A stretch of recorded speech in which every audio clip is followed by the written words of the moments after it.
C'est un moment de frustration qu'a vécu mardi soir l'équipe de Solar Impulse. Quelques heures auparavant, pourtant, tous les signaux étaient au vert pour prévoir un décollage depuis la base de Nagoya, où l'avion à énergie solaire est cloué au sol depuis presque un mois. Cette fois-ci, la météo a encore eu raison de cet ambitieux projet. La 8e étape nécessite une longue préparation afin de rallier le Japon à Hawaï. Cette fois, on est vraiment sur une partie où on est partiellement dans la zone tempérée, partiellement dans la zone subtropicale. Et la jonction entre les deux, c'est des masses d'air chaudes et froides qui se touchent et qui font des nuages. C'est le principe même des fronts de mauvais temps. Et puis là, on a ce front, on pensait qu'on arriverait à le traverser dans 3 jours.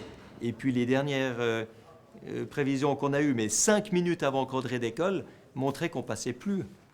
Il y a un mois, l'avion avait déjà tenté cette traversée du Pacifique en décollant le 31 mai de Nanjing, mais la météo avait contraint le pilote André Borschberg à atterrir à Nagoya.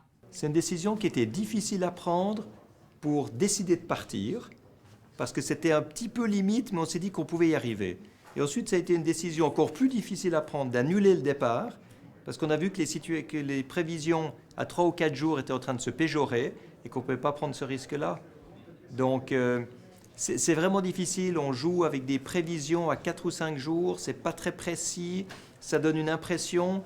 Puis ce soir, quand l'équipe a vu ce qu'il y avait sur les écrans en termes de nébulosité, on a vu que l'avion n'arriverait pas à recharger ses batteries le 4e matin et finirait dans l'eau. Donc il vaut mieux faire descendre le pilote sur la piste de Nagoya que de le faire descendre en parachute 4 jours après. Tout retard peut être pénalisant car une fois cette 8e étape accomplie, l'avion devra encore voler au-dessus des États-Unis, puis de l'Atlantique pour rejoindre l'Europe avant son dernier atterrissage à Abu Dhabi pour terminer ce tour du monde. Bertrand Piccard reste à ce jour confiant et fier du travail d'ores et déjà accompli.